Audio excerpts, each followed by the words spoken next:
Hi. Hi. Hello. Nice to see you again. Nice to see you. How are you, teacher Nas? How may I help you? I'm very well, thank you. And I think our last class in July, yeah? Oh, yeah, ages ago. Yes, and thank you so much for all your supportive classes. I finished this errands in the IELTS, and my file has been submitted to Canada now. Ah, wonderful, wonderful. Thank you, and thank you so much for you. And also, I send the thanks from Syrian students for this class. I told them you have a full schedule, but you classify 1 hour for Syrian students. Absolutely. Whenever I can help, please just message me and I will fit you in. Thank you so much. Teacher, let us start with the general question in the IELTS. Many students ask me to prepare for the IELTS. First of all, you have to evaluate yourself in the grammar. Yes. Okay. Yes, but in the internet there is a huge number of material. But which material you advise student or any series you can advise them? Okay. First of all, I'm going to say that grammar is very, very important. It helps you with the listening. It's absolutely important for the reading and obviously for writing. I think there are some grammar points that are more important than others. Okay. In my opinion, relative clauses are really important because in the writing, they help you to extend your answer. They help you to get to your word count. So relative clauses, either defining or non-defining, are important. They help you to create complex sentences. If you're doing the graph, it really does help. If you require material for that, I'm going to give you my blog address. There are downloads and your students can help themselves to all the material, all the IELTS questions from there as well. The other important grammar points, I would say conditionals. Especially when you're asked to give your opinion in the essays. If this happens, this will happen, this might happen, this could happen. If governments build more metros, traffic congestion will decrease, might decrease. It's really important to write a complex sentence. So when I always tell them relative clauses and comparatives and superlatives as well. Because in the graphs, the pie chart, whatever you're doing, you are comparing different things. So it was higher in 2005 than in 1995. So I would say that's the most important. Okay, now you can give us your link to for serious student to represent in the field of grammar. Oh, okay. Another question, maybe engage with the grammar about the vocabulary. How to build our vocabulary? Okay, especially for the IELTS. In fact, depending on my experience, I have studied maybe 5 books for the IELTS, especially for the vocabulary. And in the end, I found it doesn't help at all. Okay. Yes. Okay. Again, I'm going to direct you to my blog for very basic vocabulary. With regards to graphs, the specific vocabulary. For example, if you are describing a graph and a line, okay, increase, but increase is low-level vocabulary. It's not going to get you up to your 7s or 8s, okay? Increases dramatically, increases moderately, increases slightly. That's good. Rockets, soars. Vocabulary that is specific to the task. It's pointless learning lots of words. You need to learn the right words. So there's specific vocabulary for graphs. When it comes to essays, discourse markers, academic phrases.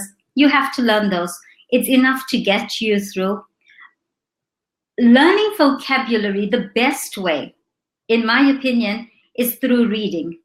Learning vocabulary lists doesn't really work because you're not learning it in context. So you're learning these fancy words, but you have no idea how to use it correctly in a sentence or in an essay.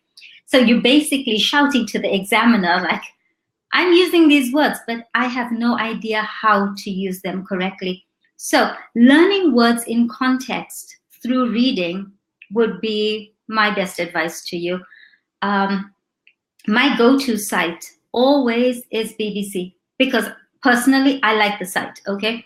But the news articles are short, they're relevant, they deal with current topics. And remember, the IELTS exam also deals with current topics. So you're killing two birds with one stone. You're doing two things at the same time, improving your vocabulary and getting ideas for your essays. So you have relevant examples. If they're talking about pollution, well, now you know that in Beijing, what the pollution levels are, because you read about it on the BBC site. So reading the correct material is important. So I think you get your vocabulary just by going online every day. Okay, as an experience in IELTS and back to building the vocabulary. Okay, and in YouTube, unfortunately, many students, many tutors talk about the IELTS, but they are not specialized for this exam.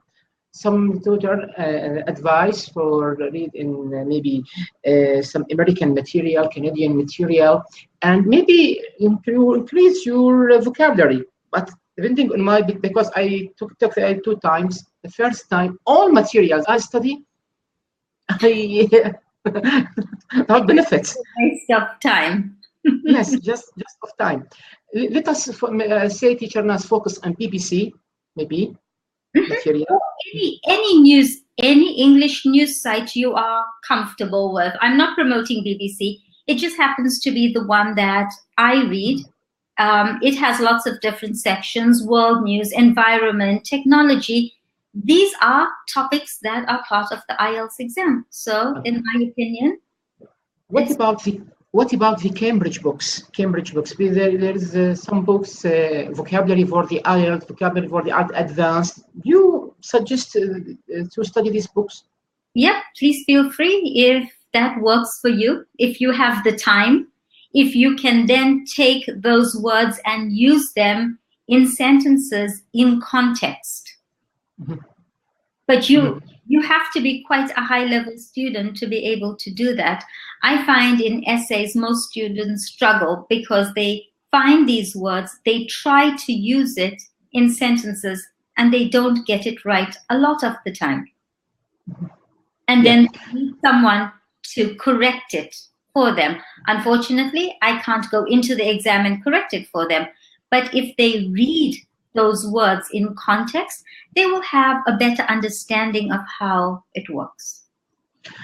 Teacher NAS, maybe I can remember you gave me an advice.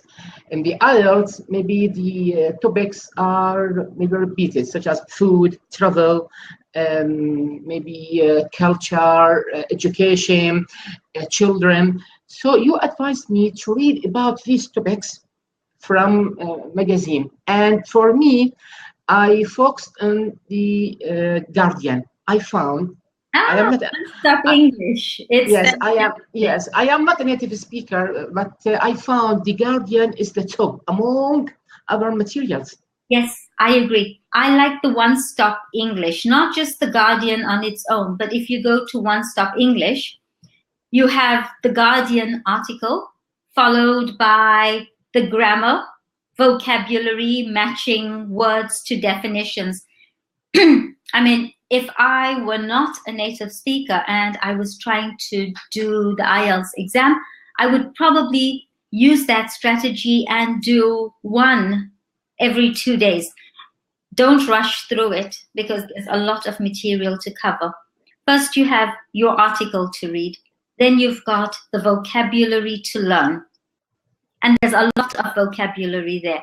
But if you learn that much vocabulary every 2 or 3 days, you are on the road to success.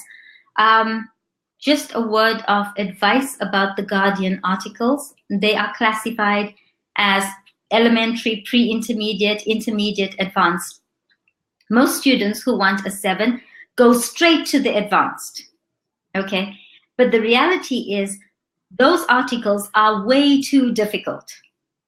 Start with the lower levels. Start with pre-intermediate, intermediate. So when you read, you actually understand what you're reading.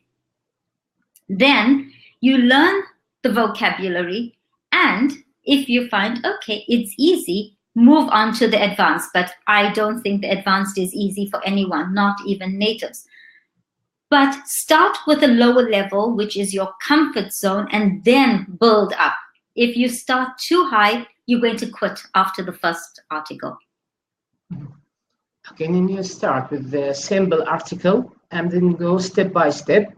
And also, I remember you also told me when you read through any article, try to guess the meaning and don't use dictionary and don't try to translate from English to Arabic. Try to guess the meaning. Yeah. Yes, I still agree with that, because if you read a sentence, and I've proven it time and time again with students, if you read a sentence, okay, there are clues in the sentence. When you read the word in context, it's easy to guess what the word is.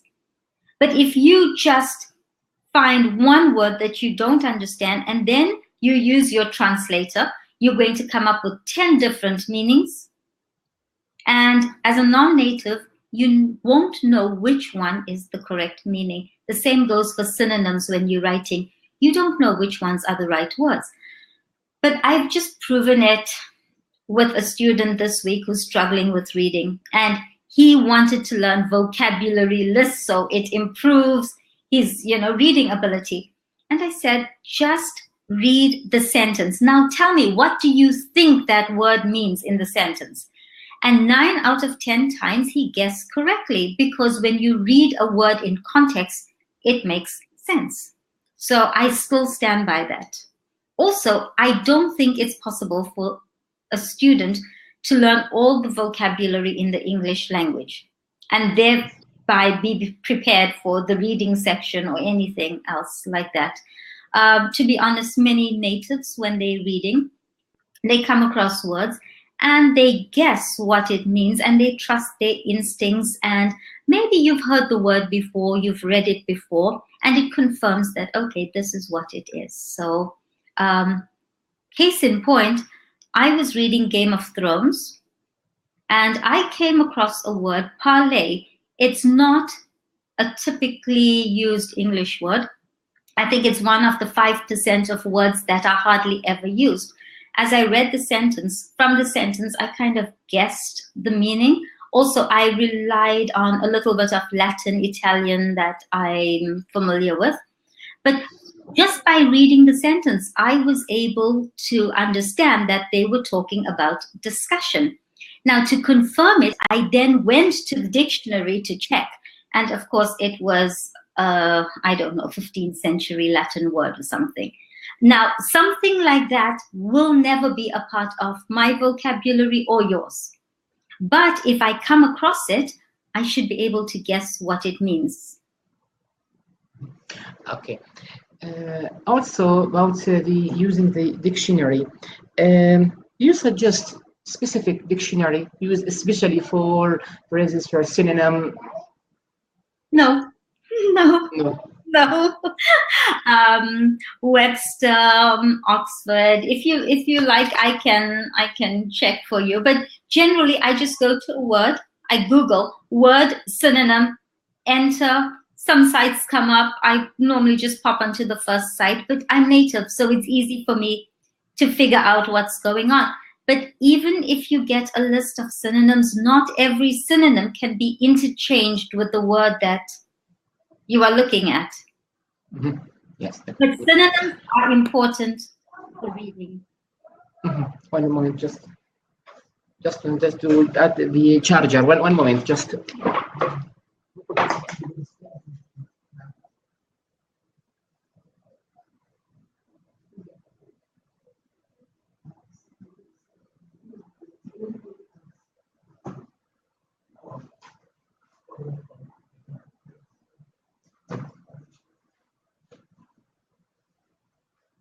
I'm sorry, just to add the charger. I'm sorry.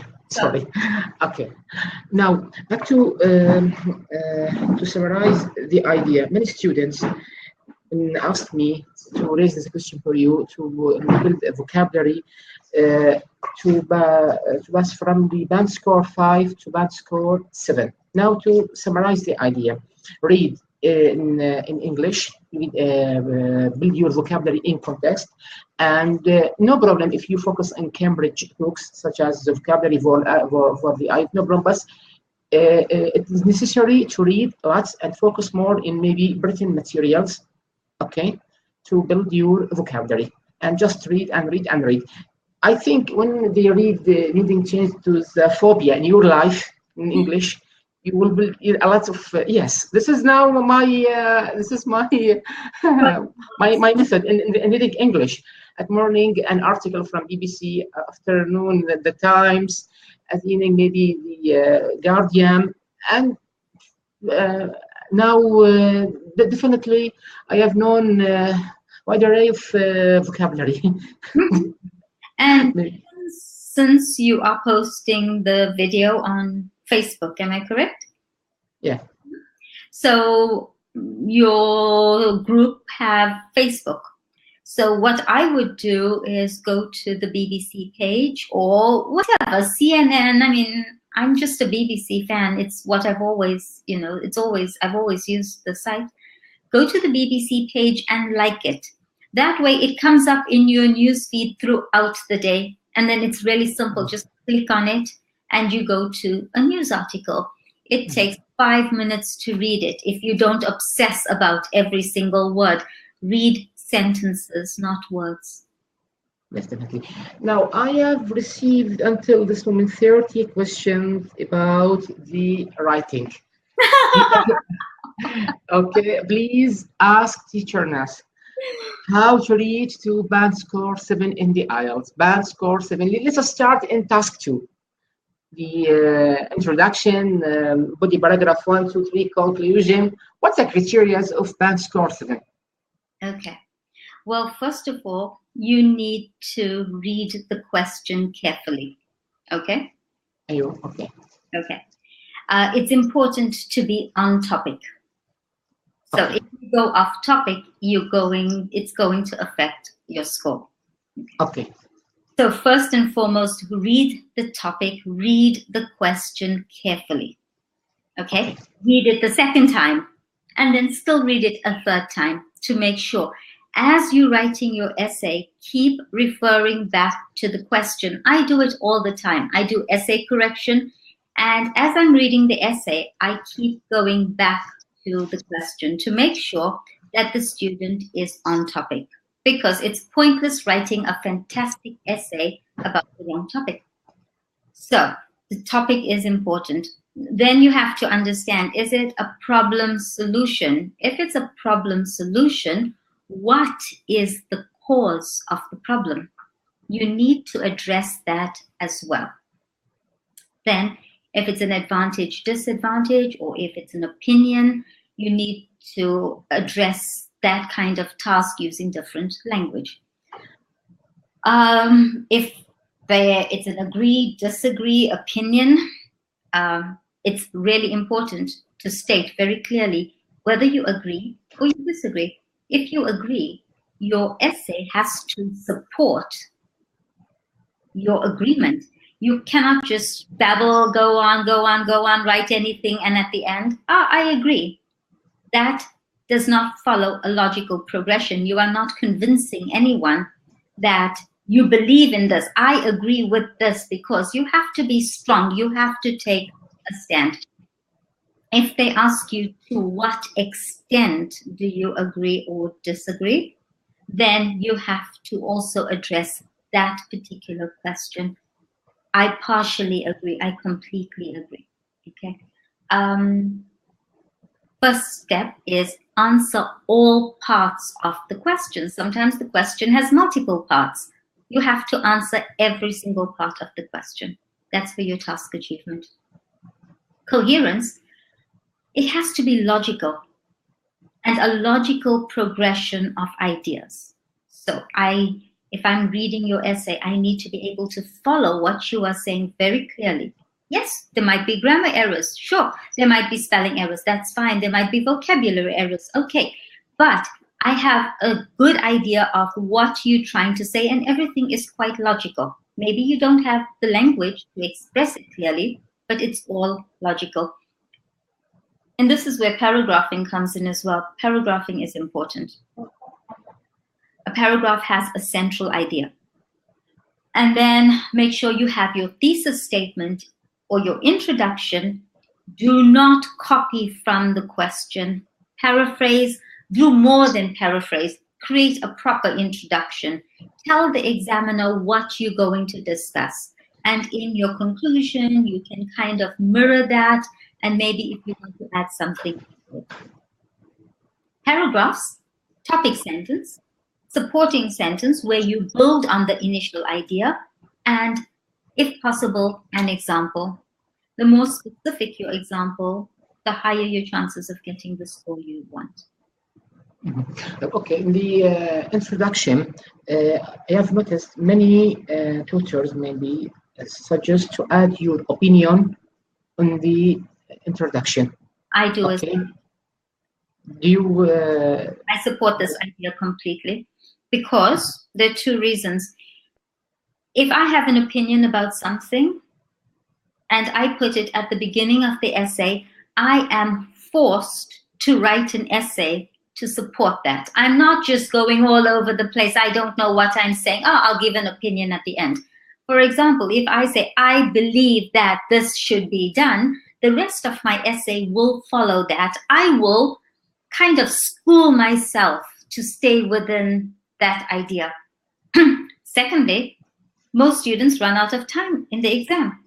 They don't have time to actually address that part, so they don't write whether they agree or they disagree. They forget about it. They're running out of time. They're scribbling at the end. And that means that they're not answering the question completely. They've left out one part of the question. You do it at the beginning, all done, finished. Forget about that and just write your essay. And you will, most students will run out of time. Okay, back to the vocabulary for the essay. I think you frequently told me about specific words are used for academic, and some words, some idioms not used for. Can you explain about this point? Well, idioms are not used in academic writing because idioms are very informal, very casual. They're used in the speaking section. And what about phrasal verb? Phrasal verb could use in the academic essay. If you don't have to, don't.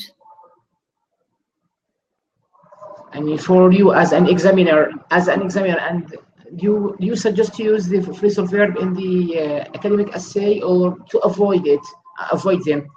Like I said, if it's possible for you to find other phrases, use other phrases, but let's also be realistic. Students are not 9s or 8s. Sometimes they will have no choice but to use phrasals. So if they do, it's not the end of the world, but do stay away from idioms. Idioms are very informal. Yes, the idioms, the phrasal verb, now you can say, you advise to try avoid them, but if you are obligated, no problem. Well, sometimes, let's be realistic. The students have no choice. But if they can find a more academic way of saying something, then of course, try the more academic way. Here, back to the academic words. For me, I visited maybe the British Council here in Jeddah, maybe a few months ago, and I prepared an essay, and the tutor was my friend. He reviewed through my essay, but he told me, he smiled. Al-Khalid, this is maybe American words. This is Britain words. For example, when you say prefer or believe, and maybe an American use reckon. That's well, not in an essay. Sorry? Not in an essay. Not an essay, but some words maybe used. I have noticed used in maybe in American materials. Some words used in maybe Britain materials. Some words. Okay. In the IELTS, is there any problem in writing for writing the essay? Whichever one you choose, stick to it. So if you are going to use British vocabulary and spelling, the big difference, it's not the vocabulary, it's the spelling. There's a huge difference between British spelling and American spelling. British spelling tends to have the U, whereas American doesn't. But if you use British spelling, make sure that you maintain that throughout your essay. But I think what you're referring to is words like lift, which British people, like myself, we say lift. They say elevator. It's not a big deal. But make sure that the spelling is the same. So don't American. Okay, and what about the complex sentence?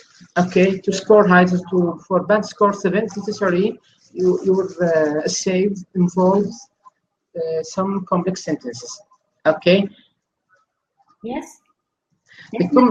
Let us identify the complex sentence. A sentence consists of maybe 10 words, or involve maybe adverbs, or what's the meaning of complex sentences? Okay, it's all the grammar that I told you about at the beginning of the session.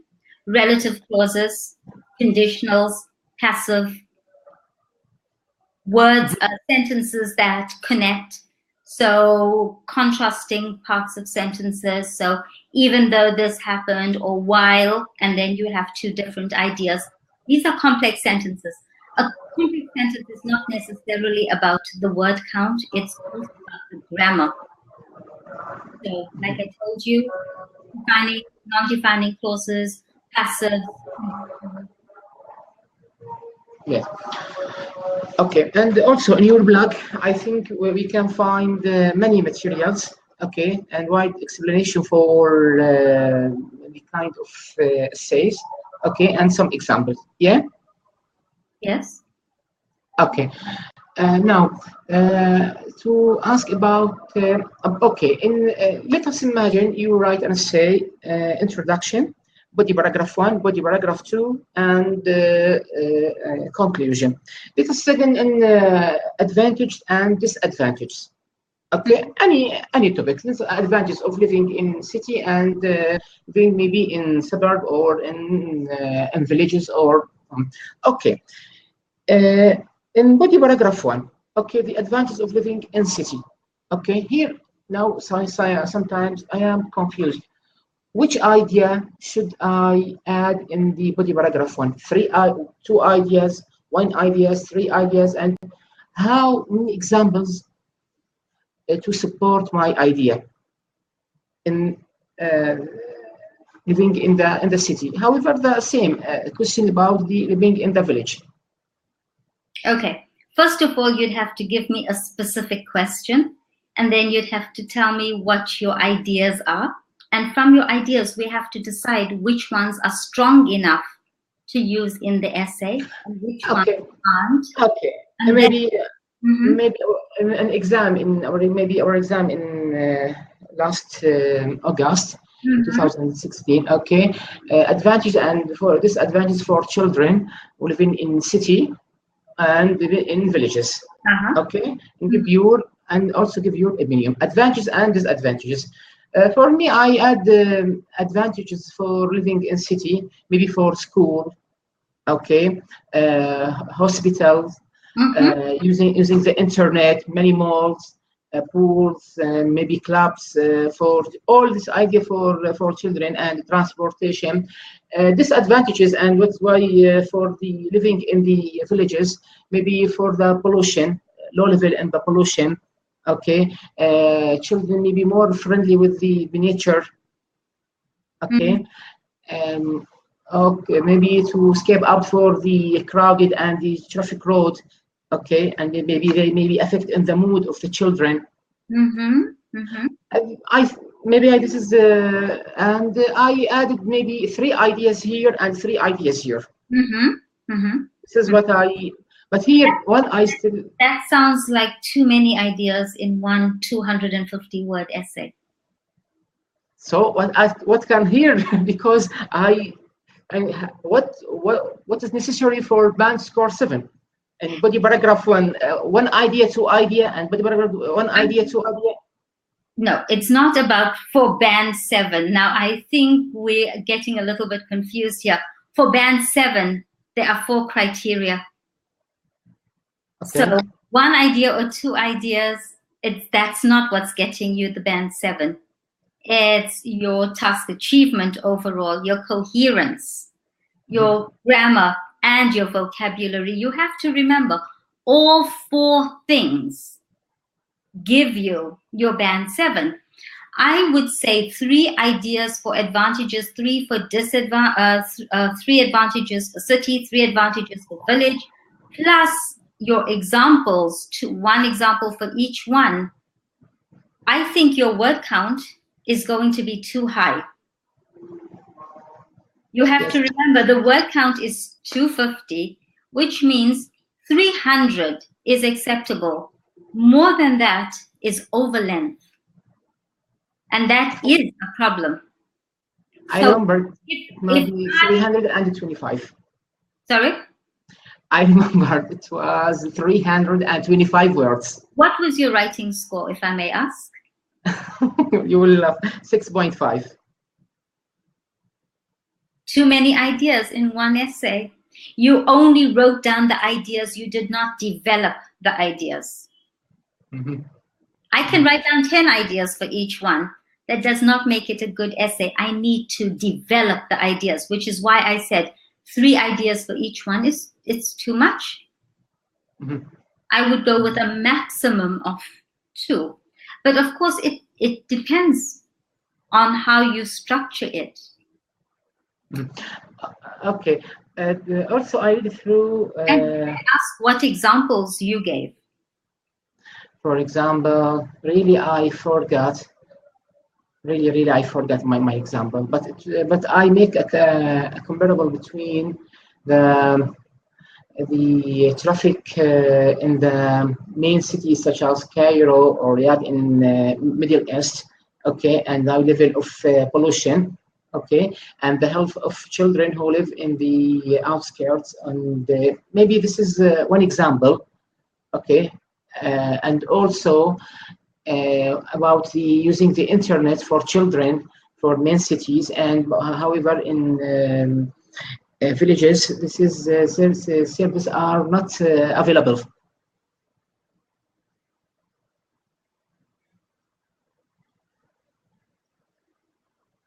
I am not sure, because maybe in the really I'm not sure. Yeah. For me, the example is not strong enough. Maybe yes. I think it's not. I'm not sure. I'm not sure. I would have preferred to see an example about what's offered at schools in cities compared to little schoolhouses, maybe in the countryside. That would have been a strong example. So the examples are important. I forgot because it was in. I'm just pointing out that the examples are also very important. Okay. Also, what about using the collocations in the in writing the essay? I read through some websites. Many tutors advise use the collocations in writing the essay. They help you to improve your score. Yes, because verb-noun collocations, it's a match, it goes together. So that's a higher level of English. Mm-hmm. And that's what I follow these days. I download many series and the collocations. Well, actually, Guardian also provides, if you use the one-stop articles, they also have lots of exercises with collocations. Yes. Okay. Now let us talk about writing the letters. Okay. Mm-hmm. This is for students who are seeking to traveling to Canada or Australia now. Okay. Many questions about and the same idea. It is 150 words, but we don't know how to reach to the goal in a few words. Okay. Understand. How to reach to the how to cover the idea or the requirements of letters in 150 words. Okay, maybe let us take an example.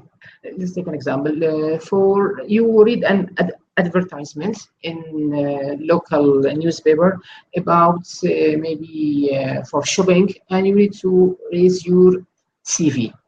Okay, right, and say for maybe the manager of bank or manager of shopping city to introduce yourself. Okay, here repeated the question. Are there specific words, sentences for letters, formal or semi-formal, and really we are confused about these ideas. Okay. First of all, you were talking about reaching the word count. Are you saying that it's difficult to reach the word count, or you can stay within the word count? No. Maybe in the writing the letter, maybe in the exam, we ask three ideas to cover. Can you give me a specific example, because it's easier to discuss it that way, where we're looking at a specific essay. Hold on, let me just get. Okay, do you have any example here? I just want to have a look at it, because if we talk about something specific, then we can discuss what you should do. Hold on.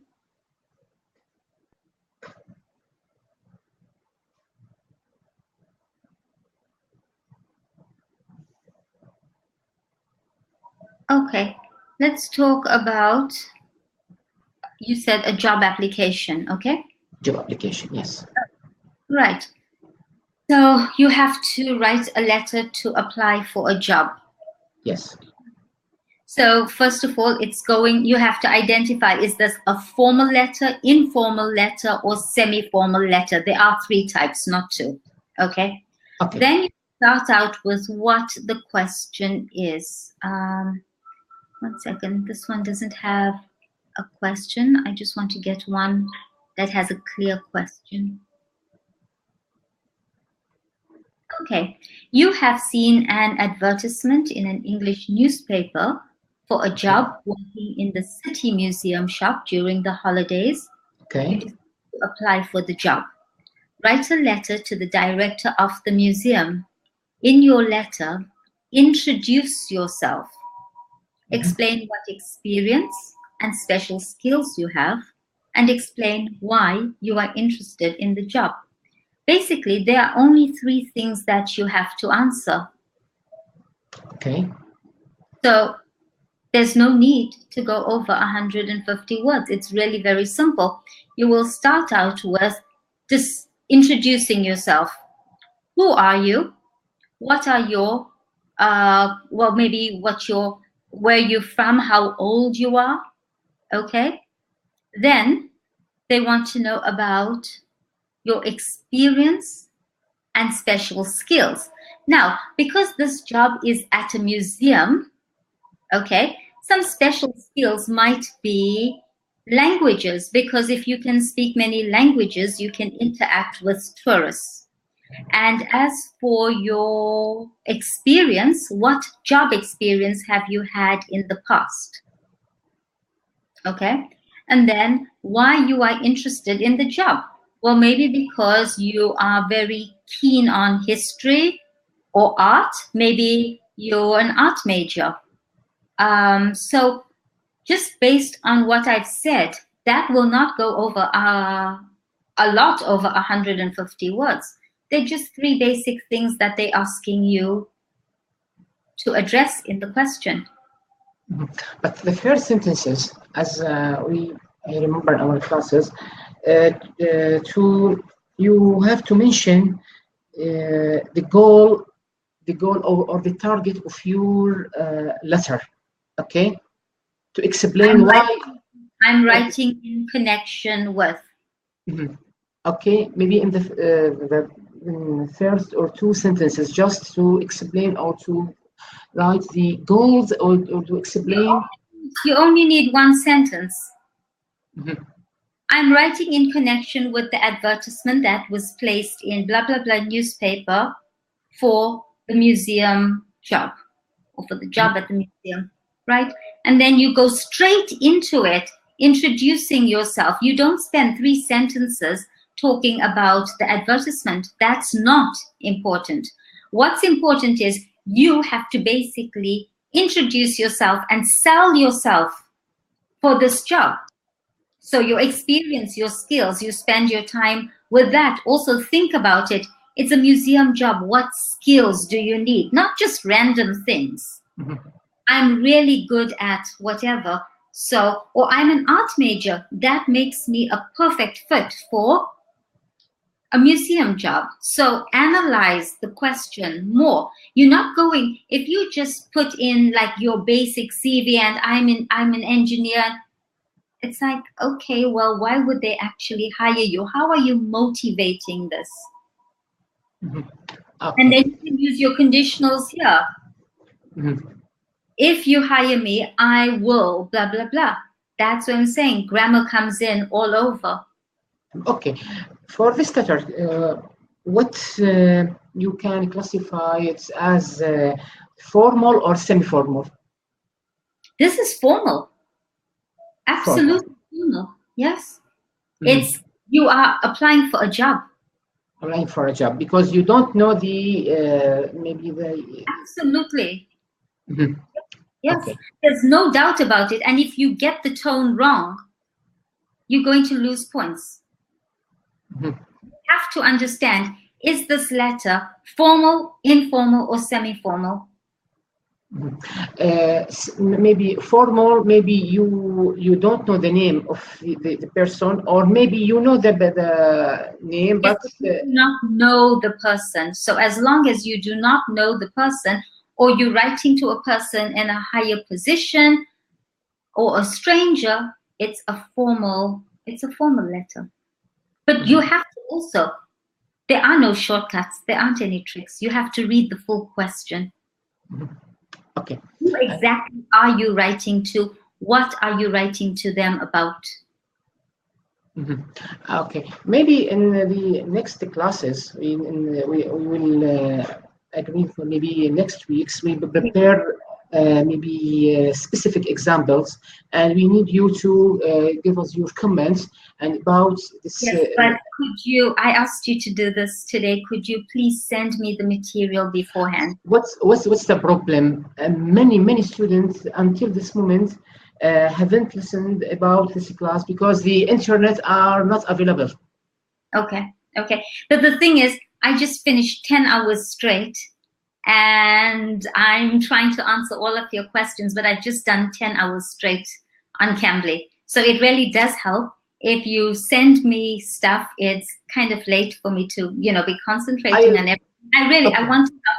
But if you send me, just, even if the students don't send it to you, but you just send me material like, okay, I'd like to discuss this question. What can we do this? Or then it just gives me a little bit of time to prepare and yes, that's what we do. Maybe today was a very long day for me. Maybe that will what will we do maybe within 10 days to give you extra time to prepare, and I send you a message. I don't need the time, but I would at least just like to read through whatever you know before we start. Maybe they need in the near future a specific example, and you explain through example, maybe for a say, and to compare between band score 5 and band score 7, and you view as an examiner. And now let's ask you some. Please, we have to stop about band 5 to band 7. Band 5 to band 7, it's a huge jump. There's no quick jump from band 5 to band 7. If you ask me, tell me what I have to do from 6.5 to 7. Yeah, sure. From 5 to 7, there are too many steps that go in between, right? So students also need to understand that generally to go from 5 to 7, it takes 2 years. That's the band. Yes, it takes 6 months for half a band. Maybe. But in some students reach to band score 7 and band score 8. Also, then no internet, no materials, but maybe they study every day, maybe 6 hours, 7 hours in English, and just change their lives in English at all. You should you should ask them how they did it, because my close friend who immigrated to Australia scored 8 out of 9 in the IELTS. Okay. And but he stick to the IELTS materials and all material in English 1 year. Okay. And scored 8. Bad score 8. Yes, and I have students who also scored 8 from 5.5, but they study with me for 2 hours a day, every day, 7 days a week for 6 months. Nobody can keep up that kind of schedule. I'm just saying, in the real world where people, don't have the whole day to study English, it takes 6 months to go up half a band. Also, you can study from books as much as you want, but English is a living language. You have to speak it. Your speaking score will not go up from reading a book. You need to do lessons, whether it's on Cambly or whatever, but you need to speak with natives, and not just natives, but natives who understand what's expected of you in the IELTS speaking test. For example, I'd like to know your Syrian friend, what speaking score did he get? Did he get in the speaking 7.5. And how did he get that score?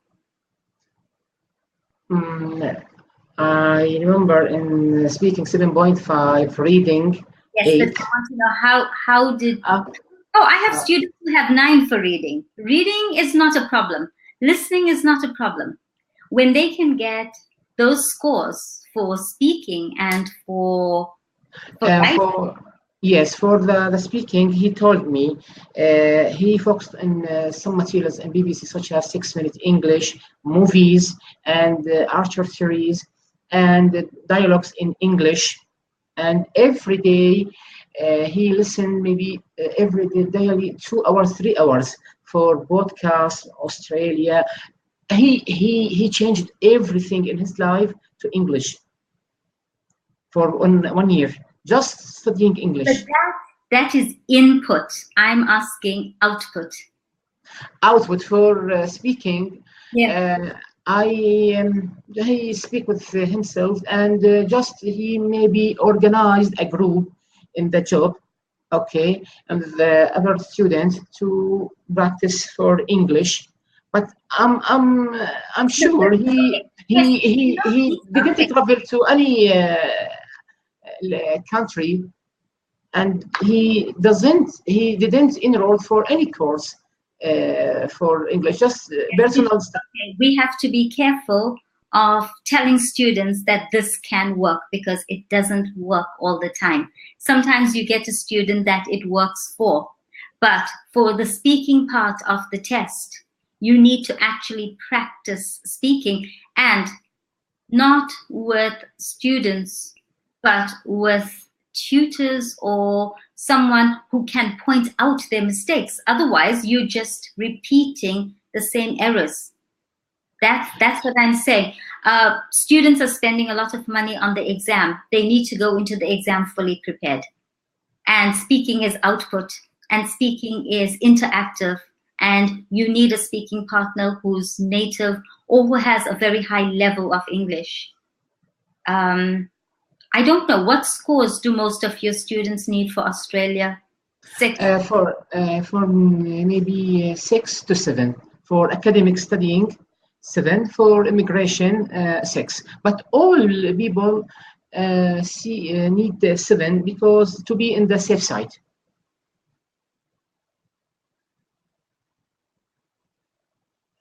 That's what I tell you, because to be an independent immigrant, if you score 7, you will take 10 points, and 6 out of 9, 0 points. But you have to wait a sponsor from province in Australia, and in Canada it is necessary to score 6.5.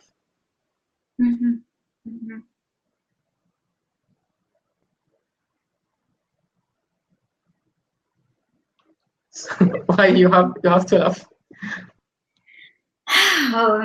You know, students will say that they want 7. 7 is not a low score. Yes, definitely. It's not a low score.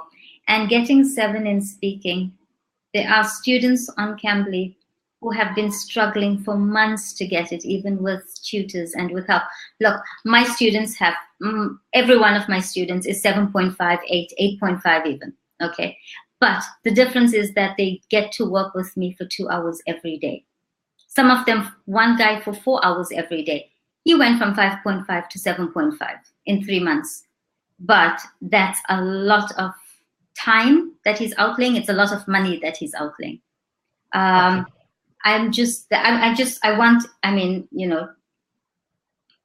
want to help, but it's, you know, the problem here is that students can get that reading score, they'll get the listening score because they can work independently doing that.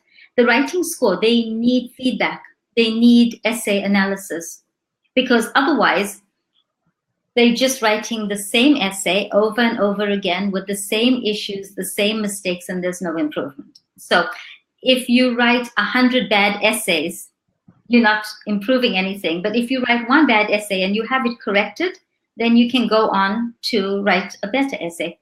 But for me, the thing is about speaking, there needs to be some kind of output. Confidence is important. Fluency is important. You don't get that just from listening. And so your students need to find a way to deal with that. I wish I could come up with a solution for you. But what are your advice for instance, a student for band score 6? Let's ignore now 7. It is difficult now. Band score 6 for speaking. For speaking, okay, to prepare and using idioms, grammar, collocations, how to impress the examiner. You don't embrace the examiner, and you don't impress the examiner because the examiner is native. You'd have to be 9 for the examiner to go, oh, that's okay. One of my students gets 8.5 every single exam. She just can't get the writing score. She started with me recently. But 8.5 consistently, examiner's not impressed. But, and you asked me about grammar. The focus isn't on grammar in speaking. Sure, don't use awful grammar, but fluency is important. Natural tone, pausing at the right places, answering the question, creating a story. And yeah, idioms help, but use idioms correctly. If you use them incorrectly, then it just sounds like it's memorized. And please do not memorize answers ever. You're setting yourself up for 5.5. I agree with you. My problem In 2 exams, they are the speaking. And 2 times, I just score 6. I cannot pass the math score 6. For me, it's very difficult. Well, it's about fluency and confidence. And the more practice, that's why I said for speaking, you have to practice. You have to. The more practice you get, the more confident you become. And then you can go into the exam, you know, just knowing that I can do this. I can actually speak English. That confidence is so important. It affects the tone. You know, you're asking for all these skills and strategies. Well, I have to tell you, my student, her name's Elizabeth, and she's in Australia and she's Chinese. She gets 8.5. She has no idea what an idiom is. Wow. So there goes all your theories about idioms, but she is fluent. She's confident. And it works. So there's no special formula that applies to everyone. She gets her 8.5s without a problem. Okay. So, and this is but for a quick fix to a 6,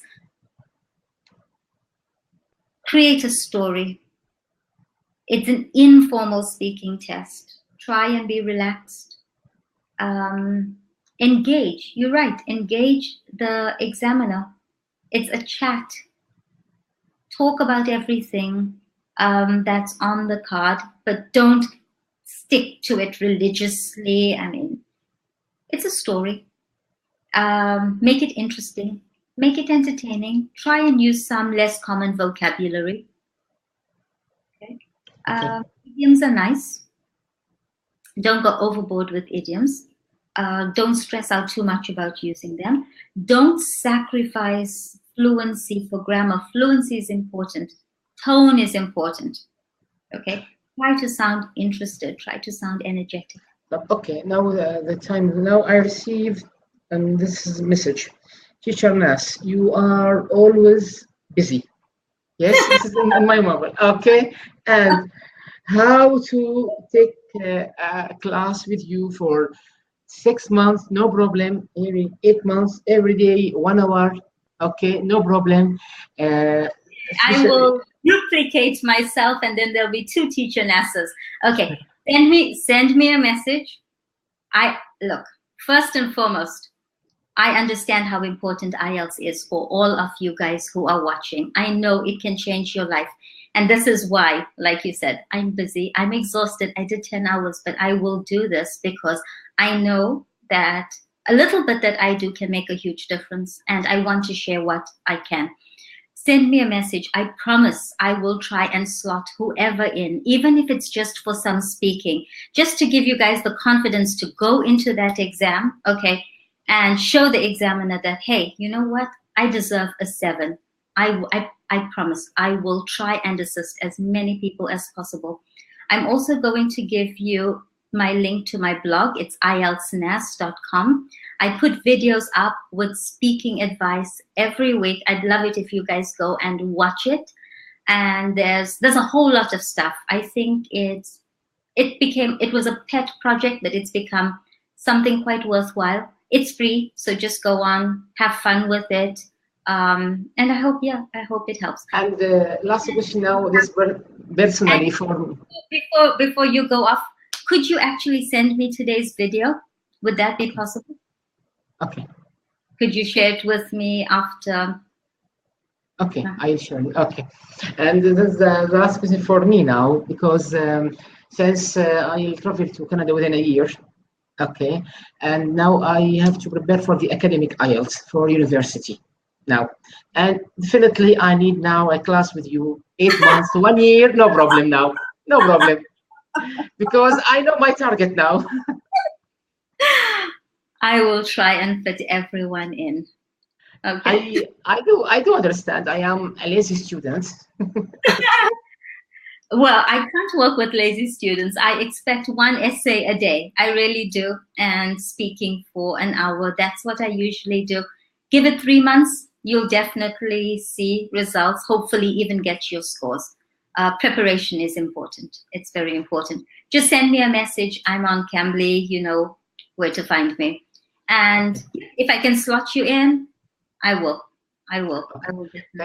Thank you so much for this class. And I share the in the Facebook, in the many groups in the Facebook. I send you the link of the okay. But it is. Cambly would love to see it as well. I've told them about you guys. Okay, thank you so much. Okay, see you guys. Bye. Have a nice evening, everyone. Bye.